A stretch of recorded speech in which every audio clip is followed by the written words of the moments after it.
Hello friends, welcome to Pavithra life style. நம்ம இன்றைக்கி இந்த வீடியோவில் டீ கடையிலலாம் கிடைக்கிற மாதிரி ஆனியன் போண்டா எப்படி செய்கிறதுன்னு தான் பார்க்க போகிறோம். இது நல்லா காஃபி டீயோட மழை பெஞ்சிட்ருக்கும்போது நல்லா சுட சுட சாப்பிட்டோன்னா செம்மையாக இருக்கும். வாங்க எப்படி செய்கிறதுன்னு பார்த்துடலாம். அதுக்கு நான் 2 வெங்காயம், சோம்பு, கொஞ்சம் இஞ்சி, பச்சை மிளகாய், கொத்தமல்லி எடுத்திருக்கேன். இது எல்லாத்தையும் அப்படியே ஒரு பவுலுக்கு ட்ரான்ஸ்ஃபர் பண்ணிடலாம்.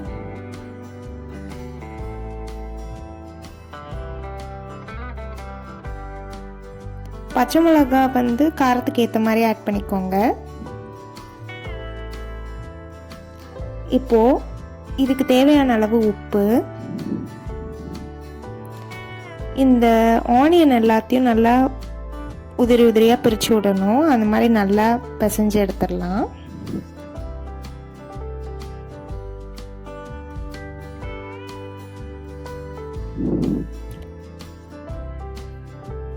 இது கூடவே காரத்துக்காக ரெட் சில்லி பவுடர் ஆட் பண்ணியிருக்கேன், 1 டீஸ்பூன். இந்த மாதிரி பண்ணும்போது ஆனியன்ல இருந்து வாட்டர்லாம் ரிலீஸ் ஆகும். எல்லாத்தையும் நல்லா மிக்ஸ் பண்ணி விட்டுடலாம்.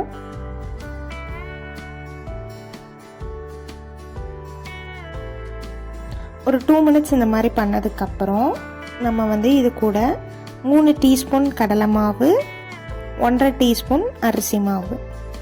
நீங்கள் குவான்டிட்டி அதிகமாக எடுக்கிறீங்கன்னா ரேஷியோ கடலை மாவு எவ்வளோ எடுக்கிறீங்களோட அதோட ஹாஃப் ரைஸ் ஃப்ளார் எடுக்கணும். நான் 3 டீஸ்பூன் கடலை மாவு எடுத்திருக்கேன், 1.5 டீஸ்பூன் ரைஸ் ஃப்ளார் எடுத்திருக்கேன். இதை எல்லாத்தையும் இப்போ நல்லா மிக்ஸ் பண்ணணும். தண்ணி எதுவும் ஆட் பண்ணக்கூடாது. தேவைப்பட்டால் மட்டும் தண்ணி ஆட் பண்ணிக்கலாம்.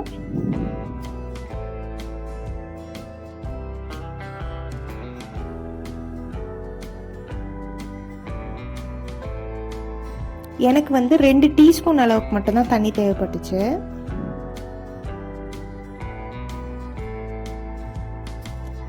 தண்ணி இந்த மாதிரி தெளித்து தான் ஆட் பண்ணணும்.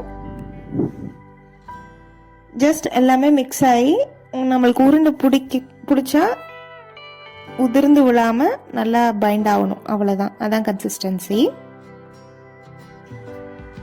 இப்போ கரெக்டாக இருக்குது. இப்போ தான் நம்ம சேனலில் ஃபஸ்ட் டைம் பார்க்குறீங்கன்னா மறக்காமல் சப்ஸ்கிரைப் பண்ணிக்கோங்க. அப்படி பெல் ஐக்கனும் ஆனில் வச்சுக்கோங்க. அப்போ தான் நம்ம போடுற ஒவ்வொரு வீடியோவும் உங்களுக்கு நோட்டிஃபிகேஷனாக வரும். இப்போ இதை உருண்டை பிடிச்சிடலாம். ரொம்ப அழுத்தி பிடிக்காதீங்க, கொஞ்சம் லூஸாகவே பிடிங்க. ஏன்னா ரொம்ப அழுத்தி பிடிச்சிங்கன்னா உள்ளே இருக்கிற மாவெல்லாம் வேகாது. அப்புறம் இந்த மாதிரி ஒரு மீடியம் ஹீட்டில் இருக்கிற ஆயிலில் போட்டு பொரிச்சு எடுத்துட வேண்டியதான். இதை கண்டிப்பாக ட்ரை பண்ணி பார்த்துட்டு எப்படி வந்ததுன்னு கமெண்ட்டில் சொல்லுங்கள். இதை நல்லா சுட சுட அப்படியே காஃபி டீயோட வச்சு சாப்பிட்டோன்னா டேஸ்ட் அல்டிமேட்டாக இருக்கும்.